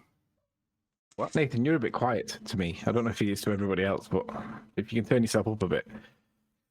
I'm good. I should be good. You can't fiddle with things in Google, can you? You can't turn me up individually. Oh. Oh well.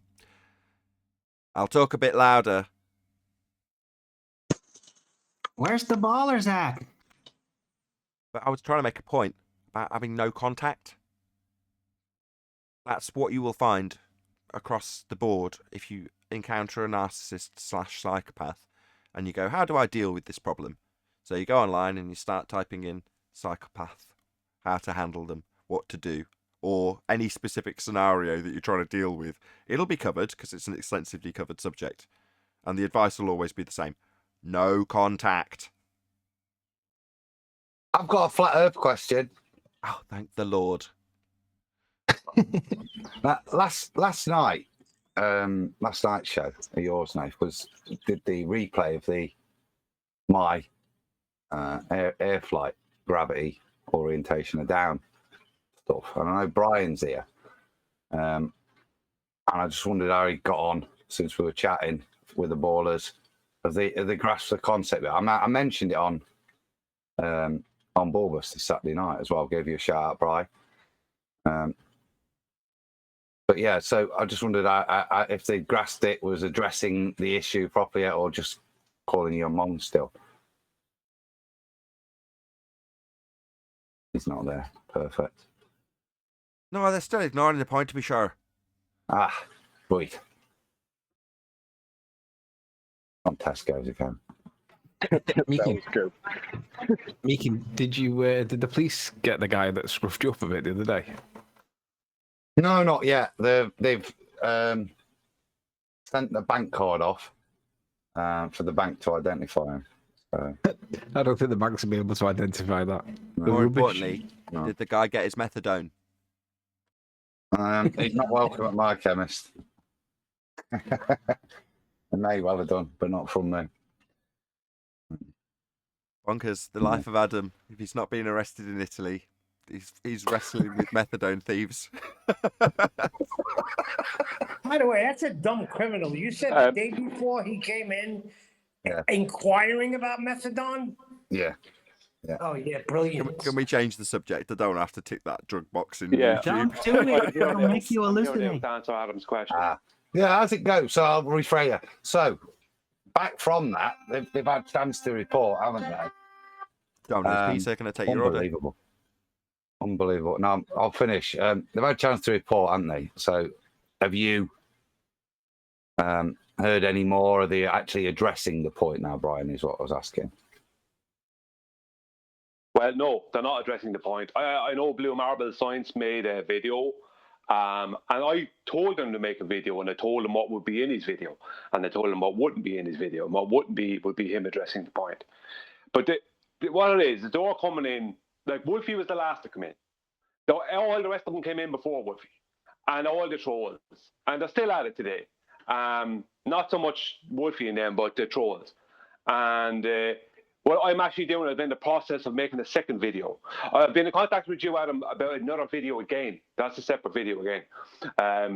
But I'm in the process of making a second video because those things I said in my original video that has been claimed to be wrong and incorrect by pilots because they didn't listen to, either they were just jumping down my throat or they didn't listen to what I was saying or they didn't think about what I said. So it's like, and it's all nonsense. It's all, hold on. It's all just. Hold on. What specifically were they saying you got wrong? What specifically? I would.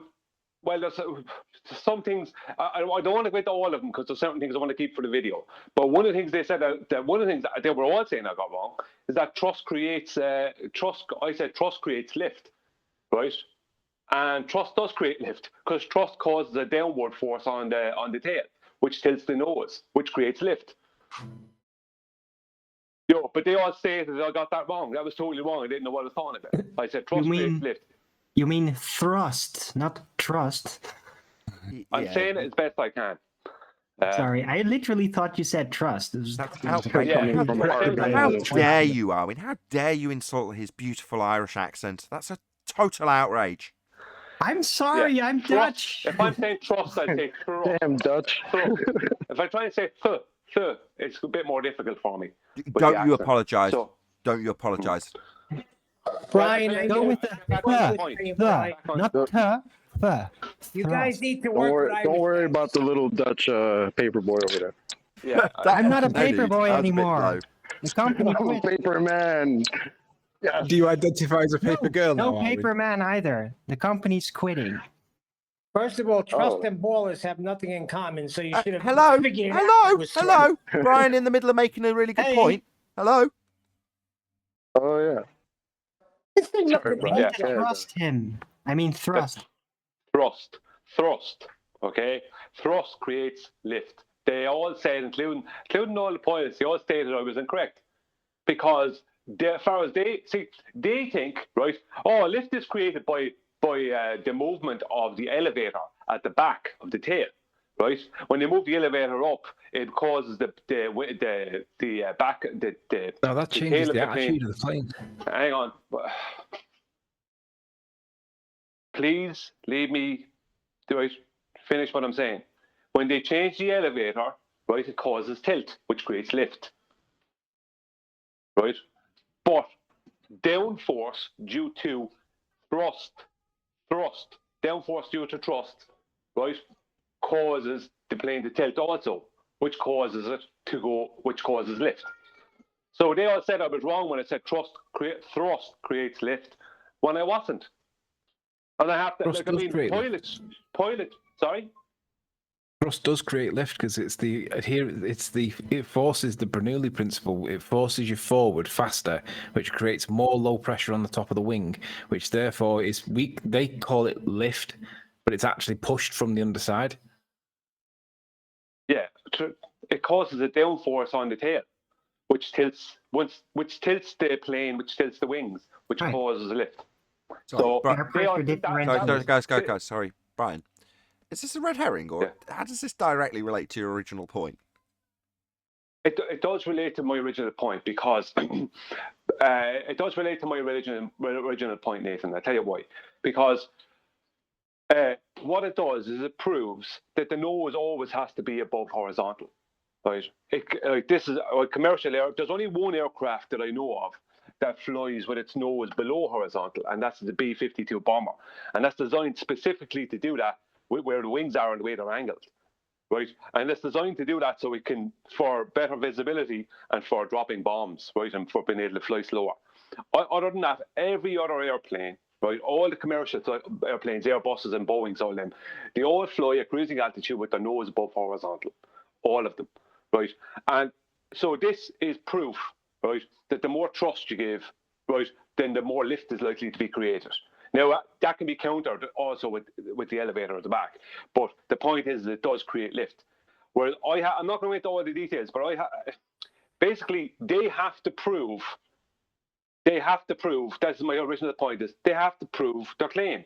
Because Wolfie's claim, it's not their claim, it's Wolfie specifically I'm picking on, because he's the number one pilot guy. He's claiming for 5 years, that they just follow an altitude, and that means they're going around the globe, right? Now, that doesn't mean anything, all right? Because you can follow an altitude across a flat plane, and if you don't have anything within that, like he has nothing to support that claim. All he has is follow an altitude. He has nothing to, like, if you're following an altitude around the globe, then that altitude has to curve at the same rate as the globe. That's the way it is. But there has no corrections and no data for corrections for this curve, and not even for the drop. So besides just the drop, he doesn't even have the drop, never mind the curve. And this is the thing. This is why they're all coming in they're all coming in attacking me, and they're looking to attack me on all kinds of stupid things. So, but this thing is important because this shows that they were wrong.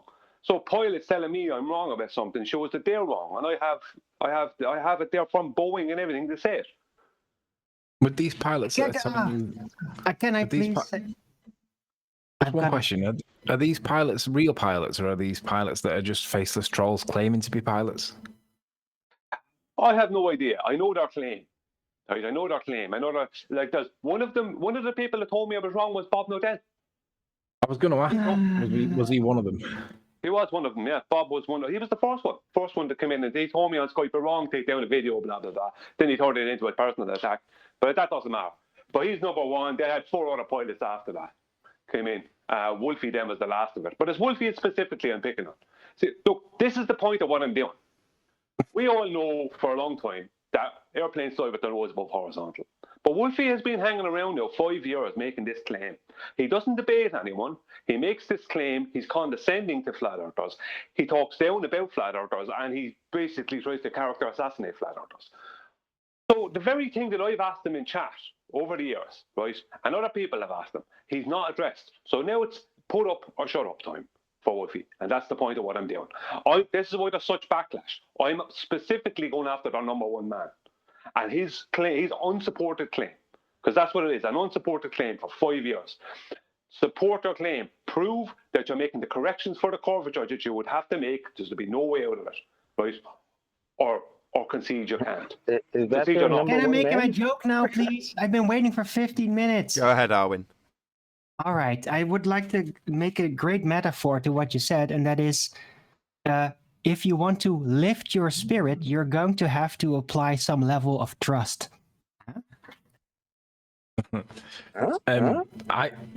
Brian, I said to Wolfie a few years back, I said, listen, if you're flying around a curve, your plane is having to make adjustments for when you take off, because in the mechanical gyro, they press the button and it resets level. And then when you fly for 3, 4, 5, 6, 10 hours, when you fly around the curve, your nose should be dipping into the ground because the plane lands on a runway that's physically changed its direction from what it was when it first started. And he said, yeah, they make adjustments for that. It's calculated. It's compensated. And I said, well, unless you can demonstrate and prove the compensation, it's bullshit. And he came back with pendulous veins. And I'm like, that's just a nonsense argument. Yeah, but he doesn't talk about that anymore because no, he doesn't. Pendulous veins is just a damper system. See, I don't go into all the details. It's very simple. He's making a claim to follow an altitude, and that's enough to prove there's a globe. He's just begging the question. If you're following an altitude of 35,000 feet around the curve, and you're flying at 550 miles an hour, you'll be traveling over 9 miles a minute, right?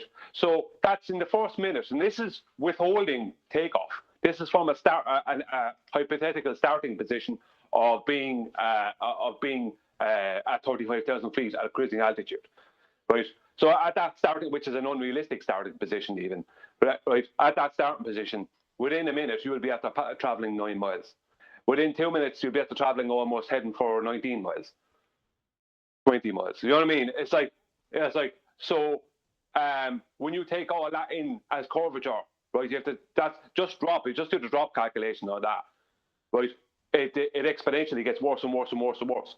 So you can't be flying what you know is above horizontal and in a horizontal fashion and claiming all around the globe. Can't be done. This is why none of them are addressing this. None of them are addressing this. And this is why I have to make a second video and nail him with it. And I'm going to ask as many people as possible to mirror the video because I want as much attention on him as possible. Because he doesn't mind getting as much attention on everyone else and attacking people and attacking us for 5 years and talking condescending about us. And he has a claim out there 5 years now and he hasn't backed one iota of it. Because he's total scum. Well, Yeah, you're he's basically honest. you're But basically not just saying, dishonest. He is one of the worst. Soundly, right? We're talking about Soundly or another one? Wolfie. Wolfie, right? Yeah. Both of them, but Wolfie too. They're like really nasty. Like a lot of the baller trenchers, they're just like delusional and fools and nasty. But these guys, they really know they're screwing around with people's minds. They really know. They're nasty. Yeah, 10th. Why they won't show up here? So basically, Brian's saying their argument never took off, and Arvin, you're jumping over my head. Yeah. Thanks for your recognition. I was waiting for that. Thought it was really smart. 10th, your jokes are the worst jokes ever. That's why I try to help improve him. They're very plain. They're very plain, Anthony. They are very plain. They're plain and clear. You just require some frost in the lift. That man, because his jokes are so good, you're like, he's killing you guys. You don't even realize how good they are. You know that Sabine, Hossenfeld. Yeah, but Yes. hang on, Chocolate, I could just wing it and kill him. Don't even worry. Oh my God. 10th. I got my props. Hossenfelder. I got my props from Chocolate. Let it go. My props, Chocolate. Yeah. So Save the leave it war. hanging. You talk about Never say Sabine, it the twice. lady who says, of course, we live on the globe. Yeah. Glasses. So, 10th, have you come across her latest video? Not the latest, but I've commented on a few before. She's trying to get people to understand the thinking behind the claim that you can get 2 + 2 to equal 5. And I'm like, what? So this is bearing in mind that she's already told people that straight can be curved. She's now telling people that 2 + 2 can now be 5. It's outrageous. You want to go and watch it and just listen to the drivel that she explained. Oh my goodness. Oh, thanks. We'll just take your Who are you word talking for about? it. Sorry. So who are you we're really in 1984 then, huh? Yeah, well, that is straight out of. Sabine. Sabine is explaining how 2 + 2 is 5. Yeah. No way. She's dead serious as well. It has to be. When you add 1, it is 5. I've got to go, guys. See you, Thank you, Bev. Thank you very much. Later, Bev. Hi, Bev. Nathan, Yes. can I tell you a story from Sunday? Sure. Sunday I'm watching tennis final. Novak Djokovic against some guy, Greece. It's a French Roland Garros, you know. And he finished him and he won and he gave that last interview on the court. And after that, do you know what is going on? It's a live from ISS on ITV channel. And do you know what they show it? They show the astronaut playing with the ball, tennis ball on ISS in that moment. What, like a cutaway shot? So he gives his ball his courtside interview, and then they cut to the ISS. No, that was like calling ISS live, I think, because they cut it, you know, and they show it that guy. Right, so they got his I didn't PGA realize. tennis ball. They did that I with didn't realize footballs as well. And guy is French guy. Astronaut is French, you know. My question is, why that guy took the tennis ball space? What? Your question is, why did the guy take the Because tennis it's ball popular. to space? No, he means, is it possible that the tennis ball could never have gone into space because the tournament wasn't on and they've just made it look like it went to space and it never actually did it? It's a prop that they've just added in the studio. It's CGI, absolutely. They did it with a Or football. like They did it with like a all French kinds guy of is sport going to the things. space. Let's take example. 2 weeks ago, 3 weeks. I don't know when he went to the space. 3 weeks ago, and he thinking, oh, it will be Roland Garros. I need to take the tennis ball with me. Is that the Well, real story? just in contrast, right? Don Pettit once said, was asked, he was demonstrating something on the quote unquote ISS with eggs, and he said, "Don't ask how we got eggs on space station." So just don't ask why there would be a tennis ball on the ISS. It's just one of those things, buddy.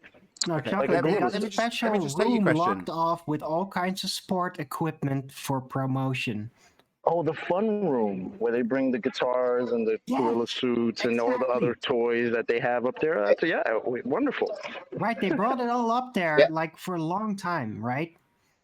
Or they send up special secret rockets with just new supplies for that room specifically. So it can just click in there, click, oh, we got new tools available for advertisement. Okay, just getting be space frustrating. Thank chickens. you. No, right. Space is fake. They haven't gone up there, and worrying about how they'd take a tennis ball up there is. Let me reposition your question, right? So, in Narnia, they travel through the wardrobe, right? Let's just say, for the sake of argument, that you start asking me about why he's wearing Nike trainers now, when he was clearly wearing highly polished leather shoes when he went through the wardrobe. But yet he's got a set of Nikes on now. Well, did he take the Nikes with him? Did they gather up the Nikes before they... Was he just happening to be holding a pair of Nike sneakers when they went through the wardrobe? Because he's wearing Nikes now. And I've got to explain that because it's a deep concern about how Nikes appear in Narnia. Yeah, I know that story. I'm saying only what they are showing. Right, but they're not in a second That cannot exist. I know that. But yeah, for them, it's like a story, it's fucking live on mainstream television, Yeah, Do you remember? Do you remember they did that with the Super Bowl here in America? They had the two jerseys of the two teams in the Super Bowl, but they had gone up there way before the Super Bowl and the teams were even announced. It's like, how did you know it was going to be those two teams? Stop. Oh, God. Come on, Let me try once more. Dude, they Right, got stop. all the Stop. shirts of all the players in the special Doesn't room. matter if I say stop, Arwen will just continue indefinitely. No. The whole point of this, the jerseys is another good example. The whole point is so that you can ask the question about how they took it up there. So up there is assumed to be a place we can... Why am I constantly getting fucking interrupted? Trying to answer you. The whole point of this particular argument is so that you, the flat earther in this instance, begs the question of them going up to a place that doesn't exist, and then arguing about how they got the jerseys up there to know that it was the two teams. Because so long as you're arguing about how they got the jerseys up there to the fake place that doesn't exist akin to Narnia, so long as you're arguing about how the sneakers got to Narnia, you're all under the assumption that Narnia is real and capable of being up there. Well, no, it isn't. But you're all begging the question if you argue about why rockets would or wouldn't work in space up there, or whether or not they'd have a tennis ball up there. How did they plan to get it up there? How did they know that the two teams that would be opposing each other would be fighting on that day when they only had this trip up there planned this many months before? So every single positioning of every argument in this instance is assuming there's a sky vacuum for them to have as the up there. Maybe they had 3D printers and they didn't have to take anything up there. Up there doesn't exist. Up there is Narnia. Up there is through the wardrobe. Up there is a second law of thermodynamics violation. Sky vacuum. I like the way Anthony said what he said. How did So they Nathan- get there up there? So what you're saying, Nathan, is when they're putting you on the ball and when they're putting you in outer space. Nobody realizes it. Keep falling So for the Nathan, same stuff. what you're saying, Nathan, is you don't know how they got the stuff up there, right? There is no up there. Not there. How do you know? Have you been up there to prove it? There's no up there. Piss off, all of you. You can all get off. In the same way that I'm trolling Nathan, right? NASA are trolling us and Ball Earthers by saying, go fight about how we got them up there. Well, the fact is, it's an Easter egg for us, but for Ball Earthers, it's like, yeah, but they are up there. We've just got to work out how they did it. It's so great. You can't even talk from the baller's perspective. You get shut down real quick on this show. We're just too on it, except for the tennis ball, because that just proves it was a racket to begin with. Oh, God. That was great. I hope that answers your question anyway, Sasha. I know you're a fan of the Yeah, show. that was not a question. That was like how that I know that place doesn't exist, but how you can fucking have the tennis ball in the right moment, you know? Yeah, it's the difference between understanding a completely different paradigm to understanding a continuity error in a story. So the Nikes in Narnia is a continuity error. The ball being up there when what? Have they got a set of balls in the cupboards just in case? Yeah, that's a continuity error in a movie. That's all it is, a continuity error. Or they actually know all the schedules, which are pre-planned way ahead of time, right? By organizers, and they just have the program. Everything is sent up there in time. There is no up there. Let me answer your question. How did they get the ball to what we're calling up there when we beg the question that the sky is a vacuum? Well, up there is just a set somewhere. And how did it get there? Well, it was either put in digitally by a producer, or it manifested because there's a set, there's a props person. And the props person, that's property, like a ball, will be provided to the actor. Astronaut. That's how it got there. A bloody prop woman handed it to him, or it was digitally inserted into the green screen footage from a set. Because the up there bit that never gets discussed when you worry about whether or not they got the jerseys up there or not, well, they just put them in there because it's a set. There is no up there space to take it to worry about how they got it up there. It's just a set. I thought they just knew which ones to take up there because the NFL's rigged. Oh, God. They know the schedule because it's all planned way ahead of time. So hang on, I've got to wait. I think I can see what Nathan's saying. When we watched the Sooty show when we were kids, we got Sooty, Sweep, and Sue, and we got Matthew Corbett running up and down, who reminds me a little bit like Adam Meakin, actually. But anyway, what Nathan's saying is it's a set. Is that right, Nathan? Yes, it's a set with cameras and props people. All we need is stage designers. You know, the silhouette of somebody walking behind in the background that shouldn't be there, and then that'll be it. They'll do that one day, you know. Yeah, again, a continuity error. Yeah. What the idea is that we, as flat earthers, point out continuity errors in space. The idea being we're arguing about what happens and how it happens in space. So that's just cushy, because everybody's begging the question of space and arguing about how space definitely does work or definitely doesn't work like that in space that we're all assuming. That's the point of this. Do you get continuity errors in submarines? And Definitely not. No, in a actual life-threatening scenario, it's not called a continuity error. It's called death to all people on board.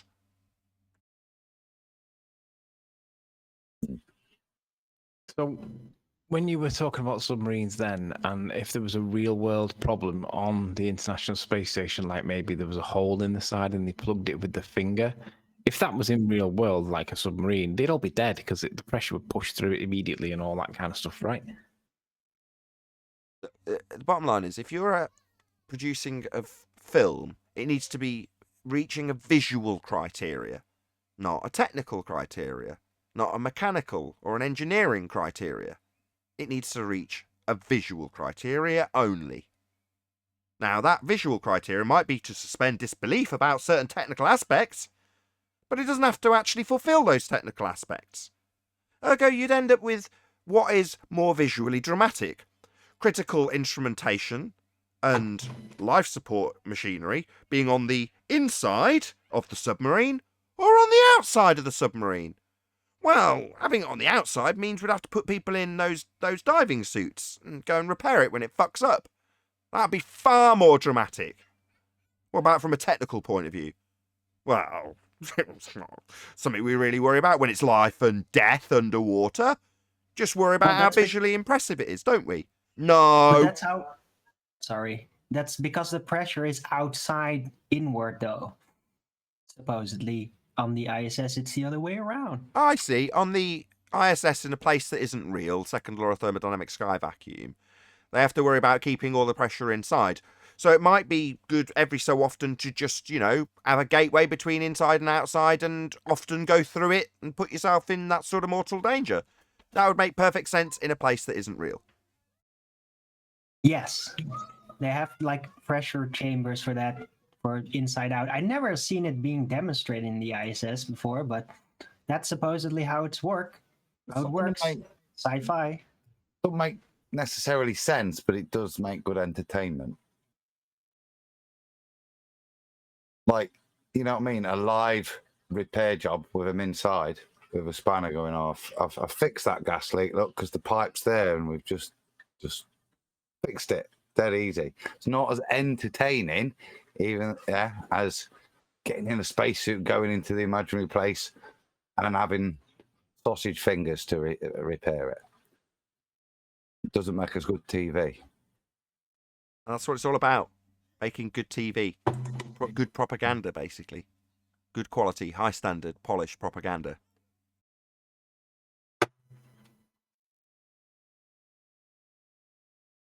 So, Nathan, how did they get the sneakers up there again? I can just make up any story I like. I can write it into a subplot on a website and say it's law. By the way, did anybody catch Boris Johnson giving his speech last night? He was either very tired or very drunk. Dude, flat earth debates. Still going. Wait, what's this again? Is this more stuff from the telly box? We've kind of exhausted flat earth. So, I mean, I'm all right with a bit of Boris chat. He was either very, very tired or very, very drunk. He was rambling. Bad. Right, with that, I'm going to actually round out the show. So, a huge, massive, enormous thank you to both Discord and G+ panels for making today's after show possible. I've been Nathan Oakley, and I'll see you all in the next video.